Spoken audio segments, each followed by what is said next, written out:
हरे कृष्णा।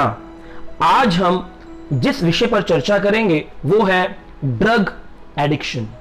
हम देखते हैं हमारे समाज में अच्छे पढ़े लिखे लोग ड्रग एडिक्शन में पड़ जाते हैं। देखिए, शास्त्रों में मेंशन किया गया है कि लोगों के अंदर पहले से ही कई चीजों को लेकर के ईगो का नशा होता है और ऊपर से एक्सटर्नल नशा भी करने लग जाते हैं। शास्त्र कहते हैं, भागवत में मेंशन है, जन्म ऐश्वर्य श्रुता श्रीभी एदमान मद पुमान। मनुष्यों में मद यानी कि अहंकार का नशा 4 लोगों में पाया जाता है। जन्म यानी कि ऊंचे कुल में अगर किसी का जन्म हो उसमें ईगो होता है। ऐश्वर्य, अधिक धन आ जाने पर लोगों में ईगो होता है। और अच्छी शिक्षा प्राप्त कर लेने पर भी ईगो उनको घेर लेता है। और साथ में अगर सुंदर हो, ब्यूटीफुल, हैंडसम हो तो वो भी ईगो उनको घेर लेता है। और ऐसी 4 अवस्था में लोग पहले से ही मद अपमान, एक मद के नशे में होते हैं, अहंकार के नशे में, और ऊपर से एक्सटर्नल नशा। इसके बहुत सारे शिकार हैं हमारे स्पोर्ट्स प्लेयर्स, हमारे सेलिब्रिटीज, और हम देखते हैं हमारे प्रोफेशनल्स और स्टूडेंट्स, हमारे युवा भारत के इस कार्य में पड़ जाते हैं। देखिए, इसके क्या कारण है, इस पर हम चर्चा करेंगे, लेकिन पहले हमें जानना चाहिए कि कितने लोग आज ड्रग एडिक्शन कर रहे हैं। एनडीडीटीसी यानी कि national drug department treatment centre जो है, उन्होंने इंडियन स्टैटिस्टिक्स का रिसर्च करके एक निकाला है डेटा, जिसमें कहते हैं 2.6 करोड़ लोग ओपियोइड्स लेते हैं, यानी कि ओपियम, हेरोइन या फिर मॉर्फिन, ऐसी ड्रग्स को ले रहे हैं। 1.18 करोड़ लोग सेडेटिव्स लेते हैं, यानी कि नींद लाने की दवाइयां, और इनहेलर्स लेते हैं, सूंघ करके स्मैक आदि ऐसे कई प्रकार के ड्रग्स के शिकार हैं। बताते हैं 8.5 लाख, 8.5 लाख लोग ड्रग्स इंजेक्ट करते हैं अपनी बॉडी में, नशीले इंजेक्शंस लगाते हैं।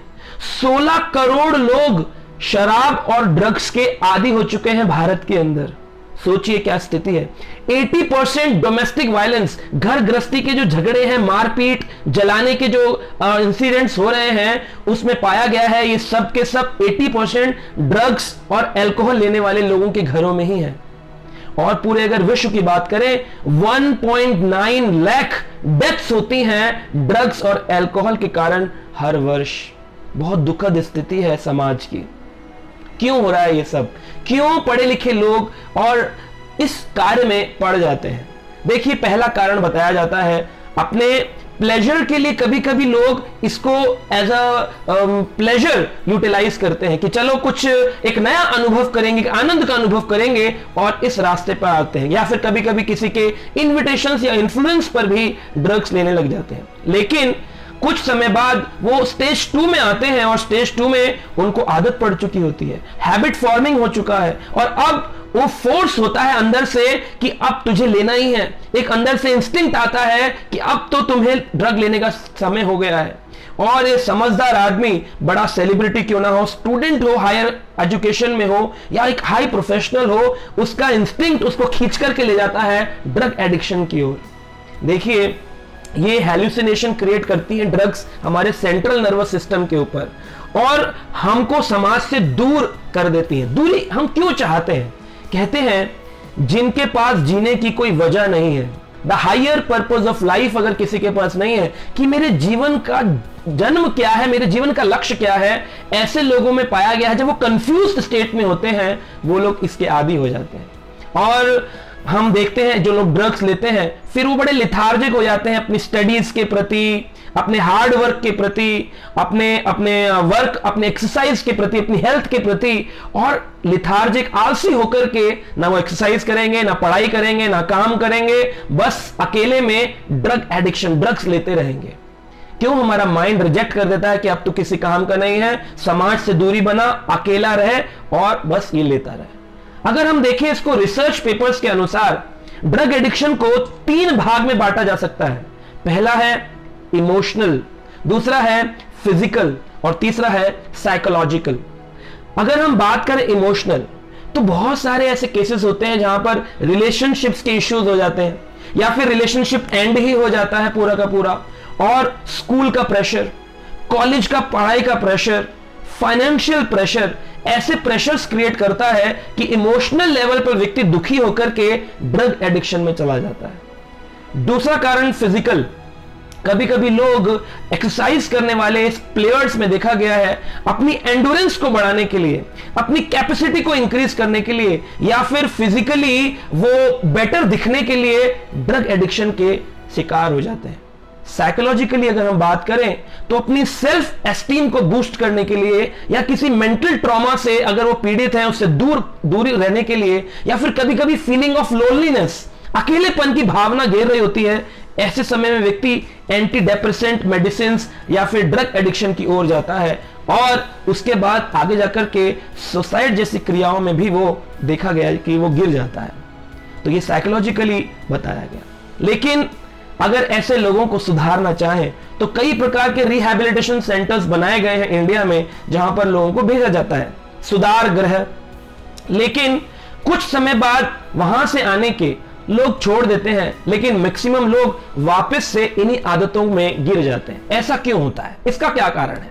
तो भगवत गीता के सेकंड चैप्टर वर्स नंबर 59 में भगवान श्री कृष्ण ने अर्जुन को कहा, विषया विनिवर्तन्ते निरारस्य देहिना रसवर्जम रसोऽप्यस्य परम दृष्ट्वा निवर्तते। भगवान कहते हैं विषया विनिवर्तन्ते निरारस्य देहिना, अगर आपने उस विषय को, ड्रग्स को कुछ समय के लिए इंद्रिय भोग की इच्छा को छोड़ भी दिया, लेकिन इंद्रिय भोग की इच्छा तो बनी रहती है। मैंने ड्रग्स लेना छोड़ा है लेकिन ड्रग्स लेने की इच्छा तो समाप्त नहीं करी ना। इंद्रिय भोग को छोड़ा है लेकिन इंद्रिय भोग की इच्छा तो समाप्त नहीं हुई है ना।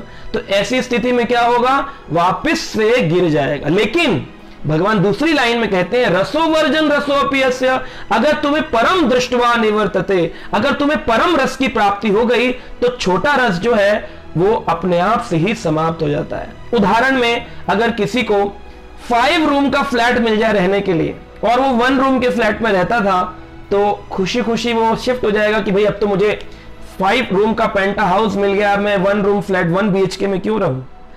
और दूसरी ओर अगर किसी की सैलरी अगर हम देखें 20,000 रुपए कमाता था लेकिन अब उसको 1 लाख रुपए महीने की सैलरी लग गई है, तो खुशी खुशी नौकरी भी बदल लेगा।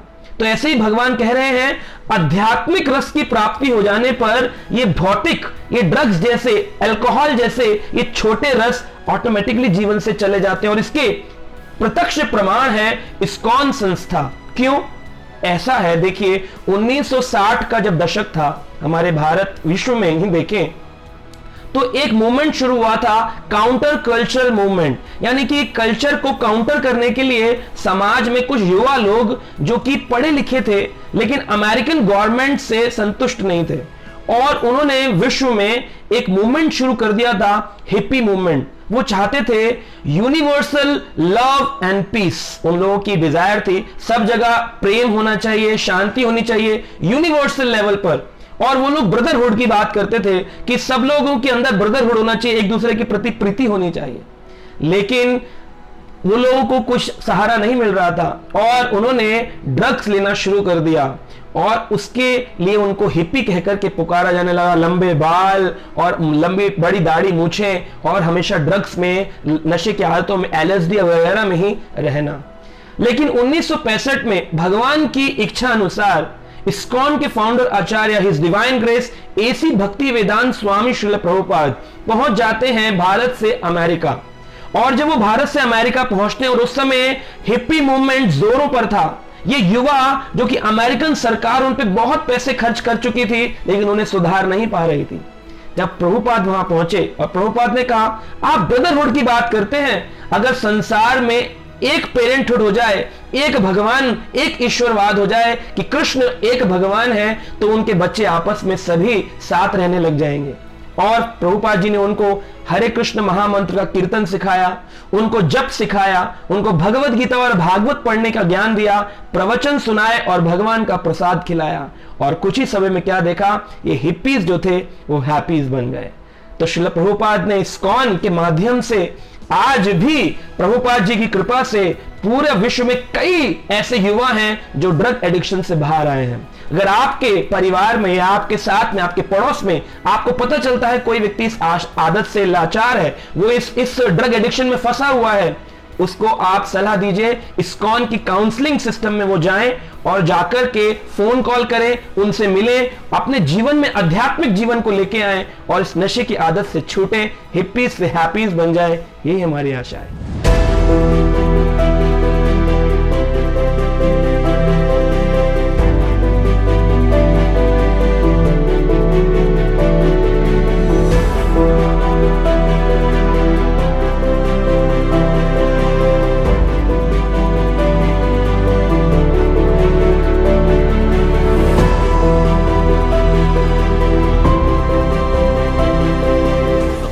Now and press the bell icon.